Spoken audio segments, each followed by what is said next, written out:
ফিলিস্তিনের গাজায় জাতিগত গণহত্যার অভিযোগে আন্তর্জাতিক বিচার আদালত আইসিজে চলমান মামলায় ইসরায়েলের পক্ষে অবস্থান নেওয়া থেকে সরে দাঁড়িয়েছে জার্মানি। 2023 সালে দক্ষিণ আফ্রিকা যখন এই মামলা দায়ের করেছিল তখন জার্মানি ইসরায়েলকে সমর্থনের প্রতিশ্রুতি দিলেও এখন সেই অবস্থান থেকে সরে এলো তারা। জার্মানির এই পদক্ষেপ দেশটির প্রকাশ্য অবস্থানে একটি উল্লেখযোগ্য পরিবর্তন হিসেবে দেখা হচ্ছে। জার্মান পররাষ্ট্র মন্ত্রণালয়ের এক মুখপাত্র জানিয়েছে, নেদারল্যান্ডসের হেগে অবস্থিত আইসিজেতে চলমান এই মামলায় জার্মানি ইসরায়েলের পক্ষে হস্তক্ষেপ করবে না।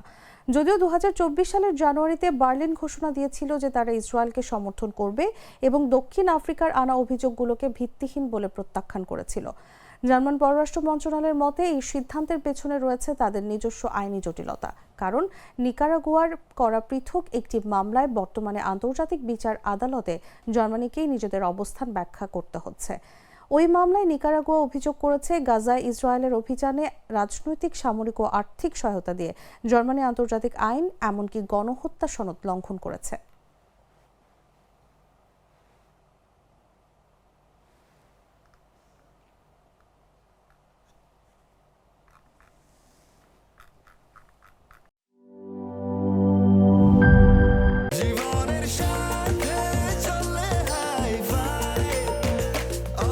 স্বাস্থ্যকর অল টাইম, সব সময় অল টাইম হেলদি লাইফ।